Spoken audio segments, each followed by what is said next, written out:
നമസ്കാരം. ഇന്ന് UGC നെറ്റിൻ്റെ വ്യാകരണം എന്ന ടോപ്പിക്ക് നോക്കാം. അതിൽ സന്ധിയാണ് നോക്കുന്നത്. അപ്പോൾ ആദ്യമായിട്ട് സിദ്ധാന്ത കൗമുദിയിലെ അച്ഛസന്ധി പ്രകരണം നോക്കാം. അതിൽ ആദ്യത്തെ സൂത്രമാണ് ഇഗോ എണജി എന്നുള്ളത്.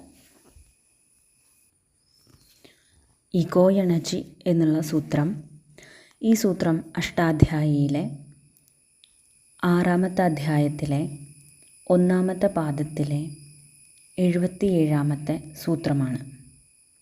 നോക്കാം.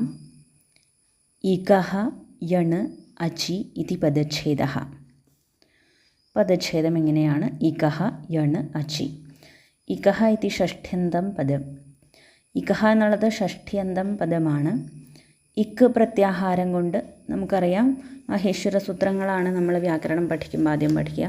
അപ്പോൾ ഇക്ക് പ്രത്യാഹാരേണ ഇ ഉ ഋ ള് ഏതേ വർണ്ണാഹ ഗൃഹ്യന്തെ. ഇക്ക് എന്നാൽ ഇ ഉ ഋ ള്, ഈ വർണ്ണങ്ങളാണ് ഉൾപ്പെടുന്നത്. അചി ഇതി സപ്തമ്യന്തം പദം. അചി എന്നുള്ളത് സപ്തമ്യന്തമായിട്ടുള്ള പദമാണ്. അചി പരേ ഇത്യർത്ഥഃ. അചി പരേ എന്നാണ് അർത്ഥം. ഏവം ച ഇകഹ സ്ഥാനേ യണ് സ്യാദ് അചി സംഹിതായാം വിഷയേ ഇതി സൂത്രാർത്ഥഃ. സൂത്രത്തിൻ്റെ അർത്ഥമാണ് ഇക്കിൻ്റെ സ്ഥാനത്ത് യണ് വരും എന്നുള്ളത്. ഇക്ക്, ഇ ഉ ഋ ള് ഇവയുടെ സ്ഥാനത്ത് യണ് വരും. യ വ ര ല എന്നുള്ള യണ് വരും. ഇക്കിൻ്റെ സ്ഥാനത്ത് യണ് വരും എന്നുള്ളതാണ് ഈ സൂത്രത്തിൻ്റെ അർത്ഥം. സംഹിതാ വിഷയത്തിലാണ് ഇങ്ങനെ സംഭവിക്കുന്നതും. അപ്പോൾ സൂത്രാർത്ഥം ഏവം ച ഇകഹ സ്ഥാനേ യണ് സ്യാദ് അചി സംഹിതായാം വിഷയേ എന്ന സൂത്രത്തിൻ്റെ അർത്ഥം. യഥാ സുധീ ഉപാസ്യഃ ഇത്യത്ര സംഹിതായാഃ നിത്യത്വാത് ഈകാരസ്യ ഉകാരേ പരേ ഇഗോ എണജി ഇതി സൂത്രേണ യണാദേശഃ. സുധീ ഉപാസ്യഃ എന്നിരിക്കുമ്പോൾ ഇവിടെ നിത്യമായ സംഹിതയാണ്. അപ്പോൾ സുധീ എന്നുള്ളിടത്ത് ഈകാരത്തിൽ നിന്ന് പരമായിട്ട് ഉ എന്ന അച്ച് ഇരിക്കുന്നത് കൊണ്ട് ഇഗോ എണജി എന്നുള്ള സൂത്രം കൊണ്ട് യണ് ആദേശം വരുന്നു. സ്ഥാനേന്തരതമഃ എന്നുള്ള സൂത്രം കൊണ്ട് സ്ഥാനസാമ്യം കൊണ്ട് ഈയുടെ സ്ഥാനത്ത് യ ആദേശമായിട്ട് വരുന്നു. അങ്ങനെ സു ധ യ ഉപാസ്യഃ എന്ന് രൂപം ലഭിക്കുന്നു. ഇതാണ് ഇഗോ എണജി എന്നുള്ള സൂത്രം. ഇനി അടുത്ത സൂത്രമാണ് അനചീച്ച എന്നുള്ള സൂത്രം. അനചീച്ച എന്നുള്ള സൂത്രം അഷ്ടാധ്യായിയിൽ 8-ാമത്തെ അധ്യായത്തിൽ 4-ാമത്തെ പാദത്തിൽ 47-ാമത്തെ സൂത്രമാണ്. അനചി ച ഇതി ദ്വിപദം സൂത്രം. 2 പദമുള്ള സൂത്രമാണിത്. അനചി ച എന്നിങ്ങനെ. ന അച്ച് അനച്ച് തസ്മിൻ അനചി. അചോരഹാഭ്യാം ദ്വേ ഇതി സൂത്രാത് അചഹ ഇതി ദ്വേ ഇതി ച അനുവർത്തേതേ. യരോനുനാസികേനുനാസികോ വാ ഇതി സൂത്രാത് യരഹ ഇതി വാ ഇതി ച. അനചി ഇതി സപ്തമി അചി പരേ ന ഭവതി ഇത്യർത്ഥഃ. ഏവം ച അചഹ പരസ്യ യരോ ദ്വേ വാ സ്തഃ ന ത്വചി ഇതി സൂത്രാർത്ഥഃ. യഥാ സു ധ യ ഉപാസ്യഃ ഇത്യത്ര ഉകാരാത് പരസ്യ ധകാരസ്യ അനചി ച ഇതി സൂത്രേണ വികൽപ്പേന ദ്വിത്വേ സു ധ ധ യ ഉപാസ്യഃ ഇതി രൂപം. അതായത് ഇഗോ എണജി എന്നുള്ള സൂത്രം കൊണ്ട് സുധീ ഉപാസ്യഃ എന്നുള്ളയിടത്തെ ഈകാരത്തിൻ്റെ സ്ഥാനത്ത് യ ആദേശം വന്നു. അപ്പോൾ ഇപ്പോൾ രൂപം സു ധ യ ഉപാസ്യഃ എന്നാണ്. അപ്പോൾ അവിടെ പ്രവർത്തിക്കുകയാണ് അനചീച്ച എന്നുള്ള സൂത്രം. ഈ സൂത്രത്തിൻ്റെ അർത്ഥം എന്താണ് എന്ന് വെച്ചാൽ, അച്ച് പരമല്ലാതിരിക്കുമ്പോൾ, അച്ചെന്ന് പറഞ്ഞാൽ സ്വരാക്ഷരങ്ങൾ, അച്ച് പരമല്ലാതിരിക്കുമ്പോൾ അച്ചിൽ നിന്ന് പരമായിട്ടുള്ള യരിന് ദ്വിത്വം വരും, 2 പ്രാവശ്യം വരും എന്നർത്ഥം. അതായത് അച്ചിൽ നിന്ന് പരമായിട്ടുള്ള യരിന്, യര് എന്ന് പറയുമ്പോൾ അവിടെ ഏതൊക്കെ വർണ്ണങ്ങളെ ഗ്രഹിക്കണം എന്ന് നമ്മൾ മനസ്സിലാക്കണം.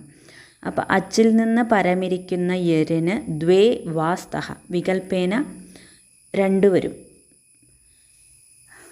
എങ്ങനെയുള്ള സന്ദർഭത്തിൽ? ആ യരിൽ നിന്ന് പരമായിട്ട് അച്ച് ഇരിക്കാത്ത സന്ദർഭത്തിൽ. അപ്പോൾ ഇവിടെ എന്താണ് സംഭവിക്കുന്നത്? സു ധ യ ഉപാസ്യ എന്നിരിക്കുകയാണ്. അപ്പോൾ ഇവിടെ സു എന്നുള്ളയിടത്ത് ഉകാരം അച്ചാണ്. ആ അച്ചിൽ നിന്ന് പരമായിട്ട് ധകാരമാണ്, അത് യരാണ്, യരിൽ പെടുന്നു. അപ്പോൾ അതുകൊണ്ട് ആ ധകാരത്തിൽ നിന്ന് പരമായിട്ട് യ ആണ്, അതായത് അച്ചല്ല, അനച്ചാണ്. അതുകൊണ്ട് അനചീച്ച എന്നുള്ള സൂത്രം കൊണ്ട് വികൽപ്പേന ദ്വിത്വം വന്നിട്ട് ആ ധകാരം ഇരട്ടിക്കും. അപ്പോൾ സു ധ ധ യ ഉപാസ്യ എന്ന് രൂപം കിട്ടുന്നു. ഇതാണ് രണ്ടാമത്തെ സൂത്രം. അപ്പോൾ ഇവിടെ വികൽപ്പേന ആയതുകൊണ്ട് ദ്വിത്വാഭാവ പക്ഷേത്തു സൂധയ ഉപാസ്യ ഇത് രൂപം. ദ്വിത്വം വരാത്ത പക്ഷത്തിൽ സൂധയ ഉപാസ്യ എന്ന് തന്നെയാണ് രൂപം വരിക. ഇനി അടുത്ത സൂത്രമാണ് സ്ഥാനിവദാദേശോ നൽവിധൗ. സ്ഥാനിവദാദേശോ നൽവിധൗ. സ്ഥാനിവത് ആദേശഃ അനൽവിധൗ ഇതി പദച്ഛേദഃ. സ്ഥാനിവത് ഇതി അവ്യയം, ആദേശഃ ഇതി പ്രഥമാ ഏകവചനം, അനൽവിധൗ ഇതി സപ്തമി ഏകവചനം. ഏവം ച ആദേശഃ സ്ഥാനിവത് സ്യാന്നതു സ്ഥാന്യലാശ്രയവിധൗ ഇതി സൂത്രാർത്ഥഃ. അനേനേഹ യകാരസ്യ സ്ഥാനിവത് ഭാവേന അച്ത്വമാശ്രിത്യ അനചിച്ച ഇതി ദ്വിത്വനിഷേധോ ന ശങ്ക്യോ അനൽവിധാവിതി തന്നിഷേധാത്. അതായത് അനചീച്ച എന്നുള്ള സൂത്രം കൊണ്ട് തൊട്ട് മുൻപ് ധകാരം ഇരട്ടിക്കും എന്ന് പറഞ്ഞു. അത് എങ്ങനെയാകുമ്പോഴാണ് ഇരട്ടിക്കുന്നത്? ആ യര്, ധകാരം എന്ന് പറഞ്ഞാൽ യരിൽ പെടും. ആ യരിൽ നിന്ന് പരമായിട്ട് അച്ച് ഇരിക്കാത്തപ്പോഴാണ് അത് ഇരട്ടിക്കുള്ളൂ. അപ്പോൾ ഇവിടെ ഒരു സൂത്രം പറയാണ് സ്ഥാനിവത് ആദേശഃ അനൽവിധൗ.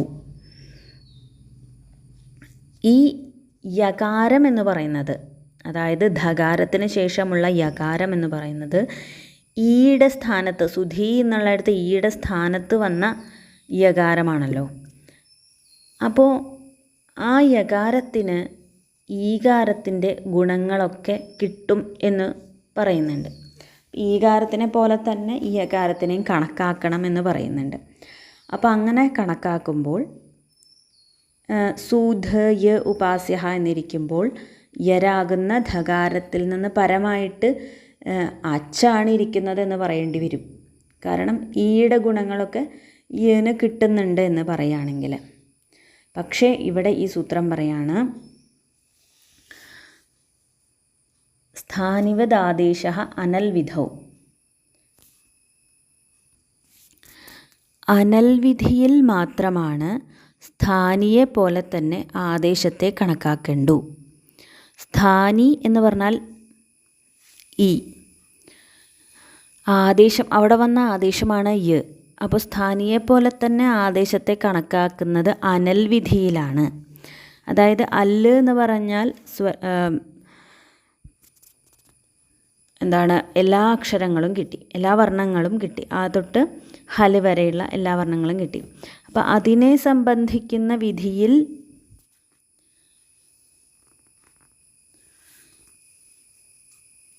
സ്ഥാനിയെ പോലെ ആദേശത്തിനെ കണക്കാക്കണ്ട. അപ്പോൾ അനചിച്ച എന്ന് പറയുമ്പോൾ അവിടെ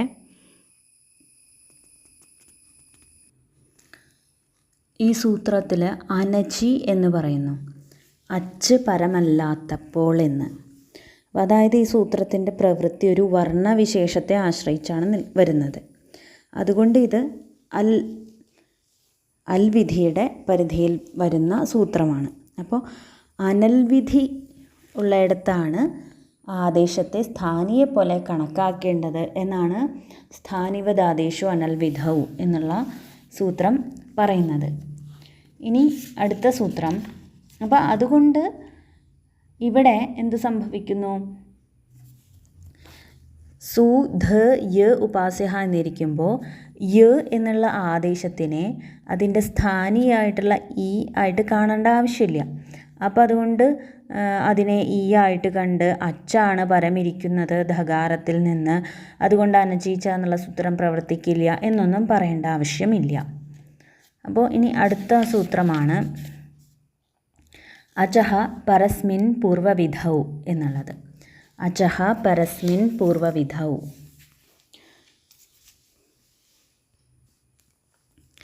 അചഹ പരസ്മിൻ പൂർവവിധൗ ഇതി പദച്ഛേദഃ. അചഹ ഇതി ഷഷ്ഠി ഏകവചനം, പരസ്മിൻ ഇതി സപ്തമി ഏകവചനം, പൂർവവിധൗ ഇതി സപ്തമി ഏകവചനം.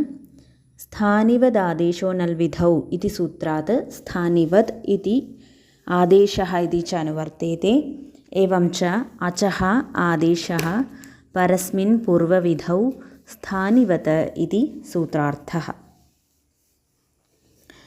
അതായത് ഈ സൂത്രത്തിൻ്റെ അർത്ഥം എന്താണെന്ന് വെച്ചാൽ, ലളിതമായിട്ട് പറഞ്ഞാൽ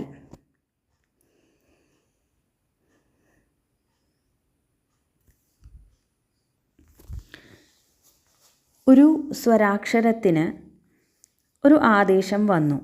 അതായത് സുധി എന്നുള്ളിടത്ത് ഇ എന്ന സ്വരാക്ഷരത്തിന് യ എന്ന ആദേശം വന്നു. അങ്ങനെ വന്നിട്ടുണ്ടെങ്കിൽ അതങ്ങനെ വന്നതിന് ശേഷം ഈ ആദേശത്തിന് മുൻപിലുള്ള അക്ഷരങ്ങൾക്ക് എന്തെങ്കിലും വ്യാകരണ നിയമം ചെയ്യേണ്ടി വരികയാണെങ്കിൽ, ഇപ്പോൾ ഇവിടെ യ എന്നുള്ള ആദേശത്തിന് മുൻപുള്ള ധ എന്നുള്ളതിന് അനചീച്ച എന്നുള്ള സൂത്രം കൊണ്ട് ദ്വിത്വം വരികയാണല്ലോ ചെയ്യുന്നത്. അപ്പം അങ്ങനെ എന്തെങ്കിലും വ്യാകരണ നിയമം ഈ പുതിയതായി വന്ന ആദേശത്തിന് തൊട്ടു മുമ്പുള്ള അക്ഷരങ്ങൾക്ക് വരികയാണെങ്കിൽ അവിടെ നിൽക്കുന്ന ആദേശം പഴയ സ്വരാക്ഷരത്തെ പോലെ തന്നെ ആയിരിക്കും എന്നാണ്. അതായത് ഈയുടെ എല്ലാ ഗുണങ്ങളും യന് ഉണ്ടാവും എന്നാണ് ഇവിടെ. സ്ഥാനിവത് ആദേശം കൽപ്പിക്കണം, ആദേശത്തിന് സ്ഥാനിയെ പോലെ തന്നെ കരുതണം എന്ന് പറയുന്ന സൂത്രമാണ് അചഹ പരസ്മിൻ പൂർവവിധൗ എന്നുള്ളത്. അപ്പോൾ അങ്ങനെയാവുമ്പോൾ ആദ്യം പ്രശ്നമായി. എന്താണ്? അനചീച്ച എന്നുള്ള സൂത്രം പ്രവർത്തിപ്പിക്കാൻ പറ്റില്ല. കാരണം ഇപ്പോൾ സു ധ യ, ഇവിടെയുള്ള യ എന്നുള്ളതിനെ ഈ ആയിട്ട് തന്നെ പരിഗണിക്കണം. അപ്പോൾ അങ്ങനെ പരിഗണിക്കുമ്പോൾ അനചീച്ച എന്നുള്ള സൂത്രം പ്രവർത്തിക്കണമെങ്കിൽ യരിന് പരമായിട്ട് അച്ച് ഇരിക്കാൻ പാടില്ല. അപ്പോൾ യ എന്നുള്ളത് അച്ഛന് തുല്യമാണെങ്കിൽ അവിടെ അനചീച്ച എന്നുള്ള സൂത്രം പ്രവർത്തിക്കാതെ ഇരിക്കും എന്നുള്ള സന്ദർഭത്തിൽ അടുത്ത സൂത്രം ഇവിടെ പ്രവർത്തിക്കാൻ പോവുകയാണ്. അടുത്ത സൂത്രമാണ്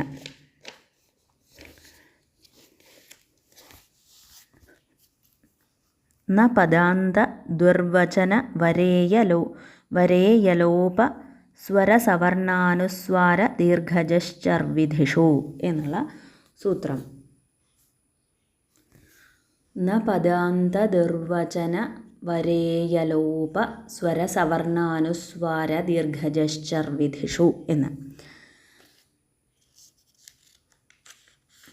ന പദാന്ത ദുർവചന വരേയലോപ സ്വര സവർണ അനുസ്വാര ദീർഘജശ്ചർവിധിഷു എന്ന് ചർവിധിഷു എന്ന് രണ്ട് പദമായിട്ടുള്ള സൂത്രമായിട്ട് പറയാം.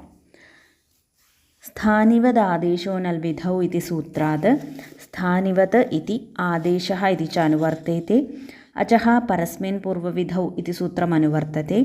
एवं च പദാന്ത ദുർവചന വരേയലോപ സ്വര സവർണ അനുസ്വാര ദീർഘജശ്ചർവിധിഷു അചഃ ആദേശഃ പരസ്മിൻ സ്ഥാനിവത് ന ഇതി സൂത്രാർത്ഥഃ. ഈ സൂത്രം കൊണ്ട് വീണ്ടും പറയാണ്. ഇവിടെ ചില കേസുകൾ പറയാണ്. പദാന്തം, ദുർവചനം, അതുപോലെ യലോപം, സ്വരം, സവർണം, ഇങ്ങനെ ചില കേസുകളിലൊക്കെ ഈ ആദേശത്തെ സ്ഥാനിയെപ്പോലെ കണക്കാക്കണ്ട എന്നാണ് ഈ സൂത്രത്തിൻ്റെ അർത്ഥം. അപ്പോൾ ഈ സൂത്രത്തിൽ ദ്വിർവചന എന്ന് പറയുന്നു, അതായത് ഇരട്ടിക്കൽ എന്നർത്ഥം. ഇരട്ടിക്കൽ വരുന്ന സ്ഥലങ്ങളിലൊക്കെ എന്താണ് ആദേശത്തെ സ്ഥാനീയ പോലെ കാണണ്ട എന്നാണ് പറയുന്നത്. അപ്പോൾ അനചീച്ച എന്നുള്ള സൂത്രം കൊണ്ട് ഇരട്ടിക്കുകയാണ്. യരിൽ നിന്ന് പരമായിട്ട്, അച്ചിൽ നിന്ന് പരമായ യരിന് പരമായിട്ട് അനച്ചിരിക്കുന്നുണ്ടെങ്കിൽ ആ യര് ഇരട്ടിക്കും എന്നാണ് പറയുന്നത്. അപ്പോൾ ഇരട്ടിക്കുന്ന സമയത്ത് അവിടെയുള്ള തൊട്ടപ്പുറത്തിരിക്കുന്ന സ്ഥാനിയെ തൊട്ടപ്പുറത്തിരിക്കുന്ന ആദേശത്തിനെ സ്ഥാനീയ പോലെ കണക്കാക്കണ്ട എന്ന് ഈ സൂത്രം പറയുന്നു. അപ്പോൾ അനചീച്ച എന്നുള്ള സൂത്രം കൊണ്ട് ധകാരത്തിന് ദ്വിത്വം പറയാം എന്ന് കിട്ടുന്നു.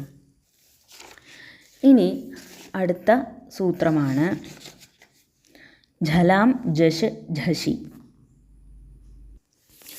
ഝലാം ജഷ് ഝഷി. ഝലാം ജഷ് ഝഷി ഇതി ത്രിപദം സൂത്രം. 3 പദങ്ങളുള്ള സൂത്രമാണ്. ഝലാം ഇതി ഷഷ്ഠി. ഝല് പ്രത്യാഹാരേണ ഝ ഭ ഘ ഢ ധ ജ ബ ഗ ഡ ദ ഖ ഭ ഛ ഠ ഥ ച ട ത ക പ ശ ഷ സ ഹ ഏതേ വർണ്ണാഃ ഗൃഹ്യന്തെ. ജഷ് പ്രത്യാഹാരേണ ജ ബ ഗ ഡ ദ ച. ഝഷ് പ്രത്യാഹാരേണ ഝ ഭ ജ ബ ഗ ഡ ദ ച. അതായത് ഝലാം ജഷ് ഝഷി എന്ന് പറയുമ്പോൾ ഝലുകൾക്ക് ഝഷ് പരമിരിക്കുമ്പോൾ ജഷ് വരും എന്നാണ് സൂത്രാർത്ഥം. അപ്പോൾ ഇവിടെ ഓരോ ഝല ഒരു പ്രത്യാഹാരമാണ്, ജഷ് ഒരു പ്രത്യാഹാരമാണ്, ഝഷ് ഒരു പ്രത്യാഹാരമാണ്. അപ്പോൾ ഓരോരോ പ്രത്യാഹാരങ്ങളെ കൊണ്ട് ഏതൊക്കെ വർണ്ണങ്ങൾ ഗ്രഹിക്കും എന്ന് പറയുകയാണ് ഇപ്പോൾ ഇവിടെ ചെയ്തത്. സൂത്രാർത്ഥം ഏവം ച ഝലാം സ്ഥാനെ ജഷ് സ്യാദ് ഝഷി പരേ ഇതി സൂത്രാർത്ഥഃ. ഝലിൻ്റെ സ്ഥാനത്ത് ജഷ് വരും, ഝഷ് പരമിരിക്കുമ്പോൾ എന്ന് സൂത്രാർത്ഥം.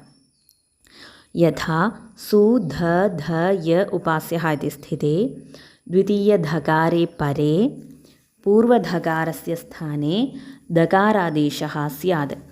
ഏവം സു ധ ധ യ ഉപാസ്യഃ ഇതി രൂപം.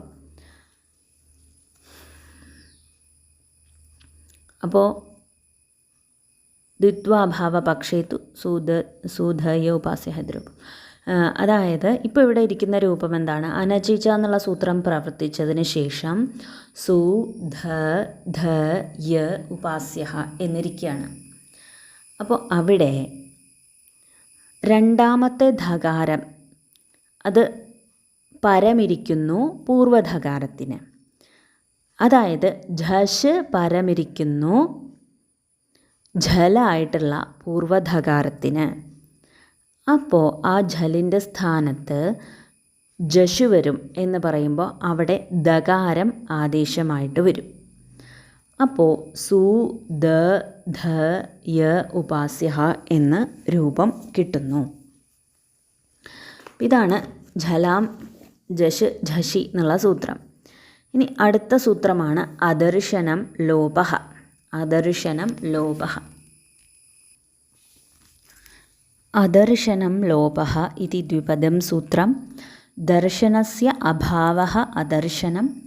ഏവം ച പ്രസക്തസ്യ അദർശനം ലോപസംജ്ഞം സ്യാദിതി സൂത്രാർത്ഥഃ. ഏതത്തു ലോപസംജ്ഞാവിധായകം സൂത്രം ഭവതി. ലോപമെന്ന സംജ്ഞയെ വിധിക്കുന്ന സൂത്രമാണിത്. പ്രസക്തമായതിൻ്റെ അദർശനത്തെ ലോപം എന്ന് വിളിക്കുന്നു. പ്രസക്തം എന്ന് പറഞ്ഞാൽ വിദ്യമാനം, ഉള്ള ഒരു കാര്യം കാണാതെ ആവുക, അതിനെ പറയുന്ന പേരാണ് എന്ത്? ലോപം എന്ന് പറയുന്നത്. ഇതാണ് അദർശനം ലോപഃ എന്നുള്ള സൂത്രം. ഇനി അടുത്ത സൂത്രമാണ് സംയോഗാന്തസ്യ ലോപഃ. സംയോഗാന്തസ്യ ലോപഃ. സംയോഗാന്തസ്യ ലോപഃ ഇതി ദ്വിപദം സൂത്രം. സംയോഗൗ അന്തെ യസ്യ തത് സംയോഗാന്തം തസ്യ സംയോഗാന്തസ്യ പദസ്യ ഇതി അധികാരഃ. സംയോഗാന്തസ്യ ഇതി തസ്യ വിശേഷണം. ഏവം ച സംയോഗാന്തം യത് പദം തദന്തസ്യ ലോപഃ സ്യാദിതി സൂത്രാർത്ഥഃ. യഥാ സു ദ ധ യ ഉപാസ്യഃ ഇതി സ്ഥിതേ സംയോഗാന്തസ്യ ലോപഃ ഇതി സൂത്രേണ യകാരസ്യ ലോപേ പ്രാപ്തേ യണഃ പ്രതിഷേധോ വാച്യഃ. യണഃ പ്രതിഷേധോ വാച്യഃ ഇതി വാർത്തികേന ലോപഃ നിഷിധ്യത്തെ ഏവം സു ദ ധ യ ഉപാസ്യഃ ഇതി രൂപം. സംയോഗാന്തസ്യ ലോപഃ എന്നുള്ള സൂത്രം കൊണ്ട് സംയോഗത്തിൻ്റെ അവസാനമുള്ള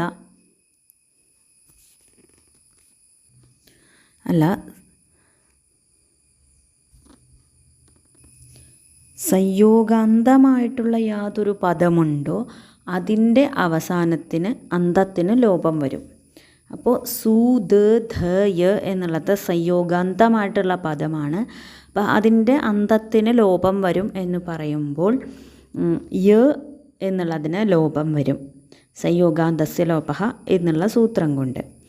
അപ്പോൾ അങ്ങനെ ലോപം പ്രാപ്തമായിരിക്കുമ്പോൾ യണഃ പ്രതിഷേധോ വാച്യഃ എന്നുള്ള വാർത്തികം കൊണ്ട് ഈ ലോപത്തെ നിഷേധിക്കുകയാണ്. അപ്പോൾ യന് ലോപം വരില്ല. അപ്പോൾ ഏവം സു ദ ധ യ ഉപാസ്യഃ എന്ന് തന്നെ രൂപം കിട്ടുന്നു. അപ്പോൾ അവിടെ ഒരു വാർത്തികം പറയാണ്, യണോ മയോ ദ്വേ വാച്യേ എന്നൊരു വാർത്തികം. യണോ മയോ ദ്വേ വാച്യേ. അപ്പോൾ ഈ വാർത്തിക പ്രകാരം മയഃ എന്ന് പഞ്ചമി, യണഃ എന്ന് ഷഷ്ഠി എന്ന് സ്വീകരിക്കുമ്പോൾ ഇവിടെ പറഞ്ഞ യകാരത്തിനും ദ്വിത്വം വരും. അതായത് മയിൽ നിന്ന് പരമിരിക്കുന്ന യണിന് ദ്വിത്വം വരും. അപ്പോൾ ഇവിടെ സു ദ ധ യ ഉപാസ്യഃ, ഇവിടെ ഇരിക്കുന്ന ധകാരത്തിൽ നിന്ന് പരമിരിക്കുന്ന യകാരത്തിന് ദ്വിത്വം വരും. അപ്പോൾ സു ദ ധ യ യ ഉപാസ്യഃ എന്നു രൂപം വരും. അപ്പോൾ ഇപ്പോൾ ഇത്രയും പറഞ്ഞതിൽ നിന്ന് ധകാരത്തിനും യകാരത്തിനും ദ്വിത്വം വരും, ദ്വിത്വം വരാതിരിക്കും എന്നിങ്ങനെ ഉള്ള രീതിയിൽ 4 രൂപങ്ങൾ ഇവിടെ ഉണ്ടാകുന്നു. അതിൽ ഒന്നാമത്തെ രൂപമാണ് ഏകധമേകയം. ഒരു ധകാരവും ഒരു യകാരവുമുള്ള രൂപം. ഏകോ ധകാരോ യസ്യ തത് ഏകധം, ഏകോ യകാരോ യസ്യ തത് ഏകയം. ധകാരയകാരയോരുഭയോരപി ദ്വിത്വാഭാവേ ഏകധകാരമേകയകാരം ച പ്രഥമം രൂപമിത്യർത്ഥഃ. അതായത് അനചീച എന്നുള്ള സൂത്രം കൊണ്ട് ധകാരം ഇരട്ടിച്ചു, പക്ഷേ അത് വികൽപ്പേന ആയതുകൊണ്ട് ധകാരം ഇരട്ടിക്കാത്ത പക്ഷമുണ്ട്. അപ്പോൾ അവിടെ എന്താണ് സു ധ യ ഉപാസ്യഃ എന്ന് തന്നെ കിട്ടുന്നു. അതുപോലെ യകാരം ഇരട്ടിക്കാത്ത പക്ഷവുമുണ്ട്. യകാരം ഇരട്ടിക്കുന്നത് യണോ മയോ ദ്വേ വാച്യേ എന്നുള്ള വാർത്തകം കൊണ്ടാണ്, പക്ഷെ അത് ഇരട്ടിക്കാത്ത പക്ഷവുമുണ്ട് വികല്പം ആയതുകൊണ്ട്. അപ്പോൾ യകാരവും ഒന്നേ ഉള്ളൂ, ധകാരവും ഒന്നേ ഉള്ളൂ എന്നുള്ള പക്ഷമാണ് ഏകധമേകയം. അപ്പോൾ അങ്ങനെ വരുമ്പോൾ ശുദ്ധ്യോപാസ്യഃ എന്ന് ഒരു ധകാരവും ഒരു യകാരവുമുള്ള രൂപം കിട്ടുന്നു. അപ്പോൾ 4 രൂപങ്ങളുണ്ട് എന്നാണ് പറഞ്ഞത്. അടുത്തത് ദ്വിധം ദ്വിയം. അതായത് ദ്വൗ ധകാരൗ യസ്യ തത് ദ്വിധം, ദ്വൗ യകാരൗ യസ്യ തത് ദ്വിയം, ധകാരയകാരയോരുഭയോരപി ദ്വിത്വേ ദ്വിധകാരം ദ്വിയകാരം ച ദ്വിതീയം രൂപം. അതായത് 2 ധകാരവും 2 യകാരവുമുള്ള രൂപം. അതായത് അനചിച്ച എന്നുള്ള സൂത്രം കൊണ്ട് ദ്വിത്വം വന്നു ധകാരത്തിന്, യണോമയോ ദ്വേ വാച്യേ എന്നുള്ള വാർത്തികം കൊണ്ട് യകാരത്തിനും ദ്വിത്വം വന്നു. അപ്പം എന്തായി? 2 ധകാരവും 2 യകാരവുമുള്ള രണ്ടാമത്തെ രൂപം ശുദ്ധ്യോപാസ്യഃ എന്നായിട്ട് മാറി. അപ്പോൾ അവിടെ അനചീച്ച എന്നുള്ളത് കഴിഞ്ഞ് ജലാം ജശ ഝഷിയൊക്കെ പ്രവർത്തിച്ചിട്ടാണ് വരിക. അപ്പോൾ സു ദ ധ യ യ ഉപാസ്യഃ എന്നുള്ളത് ഒരുമിച്ചാകുമ്പോൾ ശുദ്ധ്യോപാസ്യഃ എന്നായിട്ട് മാറും. ഇനി മൂന്നാമത്തെ രൂപം ദ്വിധമേകയം. 2 ധകാരവും 1 യകാരവും. ദ്വൗ ധകാരൗ യസ്യ തത് ദ്വിധം, ഏകോ യകാരോ യസ്യ തത് ഏകയം, ധകാരസ്യ ദ്വിത്വേ യകാരസ്യ ദ്വിത്വാഭാവേ ദ്വിധം ഏകയം ച തൃതീയം രൂപം. യഥാ ശുദ്ധ്യോപാസ്യഃ. 2 ധകാരം വരും. അതായത് അനചീച്ച പ്രവർത്തിക്കും, ജലാം ജഷ ഝഷി പ്രവർത്തിക്കും, പിന്നെ യകാരം ഒന്നേ ഉള്ളൂ, അതായത് യണോമയോ ദ്വിവാച്യയുടെ വികൽപ്പേന ദ്വിത്വം വരാത്ത പക്ഷത്തിൽ. അപ്പോൾ എന്താവും? 2 ധകാരവും 1 യകാരവുമുള്ള രൂപം ശുദ്ധ്യോപാസ്യ എന്നാവും. ഇനി 4ാമത്തെ രൂപമാണ് ഏകധം ദ്വിയം. 1 ധകാരവും 2 യകാരവും. ഏകോ ധകാരോ യസ്യ തത് ഏകധം, ദ്വൗ യകാരോ യസ്യ തത് ദ്വിയം, ധകാരസ്യ ദ്വിത്വാഭാവേ യകാരസ്യ ദ്വിത്വേ ഏകധം ദ്വിയം ഇതി ചതുർത്ഥം രൂപം യഥാ ശുദ്ധ്യോപാസ്യ. അതായത് അനചീച്ച എന്നുള്ള സൂത്രത്തിൻ്റെ വികല്പം കൊണ്ട് 1 ധകാരം വരികയും യണോമയോ ദ്വിവാച്യ എന്നുള്ള വാർത്തികം കൊണ്ട് 2 യകാരവും വരികയും ചെയ്യുമ്പോൾ ശുദ്ധ്യോപാസ്യ എന്നുള്ള 4ാമത്തെ രൂപം കിട്ടുന്നു. ഈ രീതിയിൽ ഇകോയണച്ചി എന്നുള്ള സൂത്രത്തിന് കീഴിൽ വരുന്ന മറ്റു ഉദാഹരണങ്ങളാണ് മധ്വരിഹി, ധാത്രംശഃ, ളാകൃതിഹി. ഇതൊക്കെ. ഇനി അടുത്ത സൂത്രമാണ് നാദിന്യാക്രോശേ പുത്രസ്യ എന്നുള്ളത്. നാദിന്യാക്രോശേ പുത്രസ്യ ന ആദിനി ആക്രോശേ പുത്രസ്യ ഇതി പദച്ഛേദഃ അചോരഹാഭ്യാം ദ്വേ ഇതി സൂത്രാത് ദ്വേ ഇതി യരോനുനാസികേനുനാസികോ വാ ഇതി സൂത്രാത് യരഃ ഇതി ചാനുവർത്തേതേ ആക്രോശഃ നിന്ദ ഏവം ച പുത്രശബ്ദസ്യ ന ദ്വേ സ്തഃ ആദിനി ശബ്ദേ പരേ ആക്രോശേ ഗമ്യമാനേ ഇതി സൂത്രാർത്ഥഃ. ഈ സൂത്രത്തിൻ്റെ അർത്ഥം എന്താണെന്ന് വെച്ചാൽ പുത്രശബ്ദത്തിൽ ദ്വിത്വം വരില്ല ആദിനി ശബ്ദം പരമിരിക്കുമ്പോൾ. ആക്രോശം എന്ന അർത്ഥത്തിൽ ആദിനി ശബ്ദം പരമിരിക്കുമ്പോൾ, ആക്രോശം എന്നർത്ഥം കിട്ടാൻ രീതിയിൽ ആദിനി ശബ്ദം പരമിരിക്കുമ്പോൾ പുത്രശബ്ദത്തിന് ദ്വിത്വം വരില്ല എന്നാണ് ഈ സൂത്രത്തിൻ്റെ അർത്ഥം. ആക്രോശം എന്ന് പറഞ്ഞാൽ നിന്ദ. അപ്പം അതിന് ഉദാഹരണം പറയുകയാണ്. യഥാ പുത്രാദിനി ത്വമസി പാപേ ഹേ പാപേ ത്വം പുത്രഘാതിനി ഇത്യർത്ഥഃ. ഉദാഹരണം പുത്രാദിനി ത്വമസി പാപേ എന്നാണ്. അപ്പോൾ ഇതിൻ്റെ അർത്ഥം എന്താ വെച്ചാൽ ഹേ പാപേ ത്വം പുത്രഘാതിനി ഇത്യർത്ഥഃ. ഹേ പാപി, നീ പുത്രഘാതിനിയാണ് എന്ന് അർത്ഥം. അത്ര ആക്രോശമേവ ഭവതി. ഇവിടെ നിന്ദിക്കുകയാണ് ചെയ്യുന്നത്. നീ പുത്രഘാതിനിയാണ് എന്ന് പറഞ്ഞ് നിന്ദിക്കുകയാണ്. അപ്പോൾ ഇവിടെ പുത്രശബ്ദത്തിൽ പു എന്നുള്ള ഉകാരത്തിന് ശേഷം, അതായത് അച്ചിന് ശേഷം ത്ര എന്നുള്ളിടത്ത് തകാരം ഇരിക്കുന്നു, യര് ഇരിക്കുന്നു. അപ്പോൾ ഈ യരിന് അനചീച്ച എന്നുള്ള സൂത്രം കൊണ്ട് ഈ തകാരത്തിന് ശേഷം പുത്ര രായും ഇരിക്കുന്നു അല്ലേ? അപ്പോൾ അച്ചല്ല ഇരിക്കുന്നത്. അപ്പോൾ അനചീച്ച എന്നുള്ള സൂത്രം കൊണ്ട് ആ തകാരത്തിന് ദ്വിത്വം വരാം. പക്ഷേ നാദിന്യാക്രോശേ പുത്രസ്യ എന്നുള്ള സൂത്രം കൊണ്ട് ഈ ദ്വിത്വത്തെ നിഷേധിക്കുകയാണ് ചെയ്യുന്നത്. അപ്പോൾ പുത്രാദിനി ത്വമസി പാപേ എന്ന് തന്നെയാണ് രൂപം. ആക്രോശേ കിം, എന്തിനാണ് ഇവിടെ ആക്രോശമർത്ഥം വരുമ്പോൾ എന്ന് പറയുന്നത്? തത്വകഥനെ ദ്വിത്വം ഭവത്യവ യഥാ പുത്രാദിനി സർപ്പിണി. അത്ര സർപ്പിണീതി തത്വകഥനാത് ആക്രോശാഭാവാത് നാദിന്യാക്രോശേ പുത്രസ്യ ഇതി സൂത്രം ന പ്രവർത്തത്തെ. അതഃ അനചിച്ച ഇതി സൂത്രേണ ഉകാരാത് പരസ്യ തകാരസ്യ ദ്വിത്വേ പുത്രാദിനി സർപ്പിണി ഇതി രൂപം. തത്വം പറയുമ്പോൾ, അതായത് ഉള്ള കാര്യം പറയുമ്പോൾ അവിടെ ദ്വിത്വം വരും. പെൺപാമ്പ്, പുത്രാദിനി സർപ്പിണി, പെൺപാമ്പ് കുഞ്ഞുങ്ങളെ തിന്നുന്ന പെൺപാമ്പ് എന്നുള്ള കാര്യം പറയുമ്പോൾ ഇവിടെ ആക്രോശമില്ല. അപ്പോൾ ആക്രോശമില്ലാത്തയിടത്ത് നാദിന്യാക്രോശേ പുത്രസ്യ എന്നുള്ള സൂത്രം പ്രവർത്തിക്കില്ല. ഇവിടെ അനചീച്ച എന്നുള്ള സൂത്രം കൊണ്ട് ഉകാരത്തിൽ നിന്ന് പരമിരിക്കുന്ന തകാരത്തിന് ദ്വിത്വം വന്ന് പുത്രാദിനി സർപ്പിണി എന്ന് തന്നെ രൂപം കിട്ടുന്നു. ഇവിടെ ഒരു വാർത്തികം പറയുന്നു. തത്പരേച്ച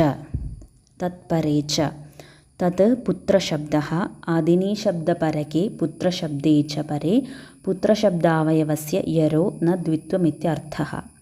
യഥാ പുത്രപുത്രാദിനി ത്വമസി പാപേ. അത്ര പൂർവസ്യ പുത്രശബ്ദസ്യ ആദിനി ശബ്ദഃ പരോ ന ഭവതി. द्वितीयपुत्रशब्देन व्यवधानात्। अतः अनचि च इति सूत्रेण प्राप्तः द्वित्वः തത്പരേ ച ഇതി വാർത്തികേന നിഷിധ്യത്തെ. അതായത് പുത്രപുത്രാദിനി ത്വമസി പാപേ എന്ന് ഉദാഹരണം. അപ്പോൾ ഇവിടെ പുത്രപുത്രാദിനി എന്ന് പറയുമ്പോൾ ആദ്യത്തെ പുത്രശബ്ദത്തിൽ നിന്ന് പരമായിട്ട് ആദിനി ശബ്ദം വരുന്നില്ല. അപ്പോൾ ആദിനി ശബ്ദം പരം വന്നാൽ മാത്രമേ പുത്രശബ്ദത്തിന് അനചിച്ച എന്നുള്ള സൂത്രം കൊണ്ട് പ്രാപ്തമായ ദ്വിത്വം നിഷേധിക്കാൻ പറ്റുള്ളൂ. അപ്പോൾ ആദ്യത്തെ പുത്രശബ്ദത്തിന് ആദിനി ശബ്ദം പരമല്ലല്ലോ.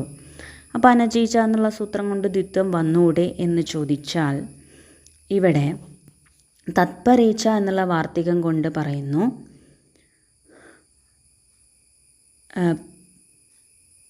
ആദിനി ശബ്ദം പരമിരിക്കുന്ന പുത്രശബ്ദം പരമിരിക്കുന്ന പുത്രശബ്ദത്തിന്, അതായത് പുത്രശബ്ദത്തിൽ നിന്ന് ആദിനീശ്വരം ശബ്ദം പരമിരിക്കുന്ന പുത്രശബ്ദം വന്നാൽ ആ ആദ്യത്തെ പുത്രശബ്ദ അവയവത്തിൽ യരിന് ദ്വിത്വം വരില്ല എന്നാണ് ഈ ഒരു വാർത്തികത്തിൻ്റെ അർത്ഥം.